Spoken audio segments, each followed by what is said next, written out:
Filipino 2 and 3 students here in Vaisbula. So, have you ever wondered what economic status most of our classmates belongs to? Of course, no. So, let us find out. So, let me explain the hair points first. So, this side represents two students. So, this one, of course, itself, it represents one student only. So, first, let's see how we gathered our data. Let's go! Hi guys, it's me Kim. So since we couldn't personally interview the students, so we sent the survey through messenger to the class leaders of Visit Filipino 2 and Visit Filipino 3. So they help us to give the survey or distribute the survey to their classmates.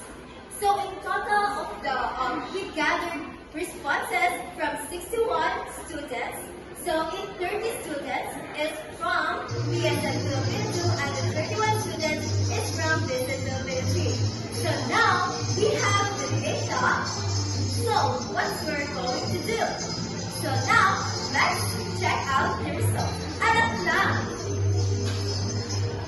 Hi guys, this is Ganan.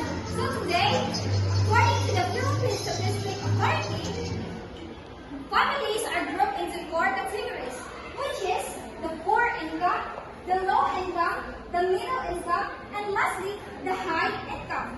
So after analyzing the responses, we found that the 59 respondents belong to the poor income class, with a monthly family income of 30,000 and below. Meanwhile, there are 2 respondents belong to the low income class, with a monthly family income 30,000, reaching 13,000 to 28,000. That's all. Wow, that's a very interesting result. Out of 61 respondents, 49 students, or about 96.7%, belong to the poor income class. So, this means that most of our respondents come from families with limited financial resources. Meanwhile, only 2 students, about 3.3%, belong to the low income class. We also found that no respondents belong to the middle income or high income class. Hi! Magandang buhay! This is Danica. For our interpretations of our findings, 59 out of 61 students from Visit Filipino 2 and Visit Filipino 3, there are only approximately 96.72% of students belong to the poor income category. Despite the challenges, they continue pursuing higher education with perseverance and determination.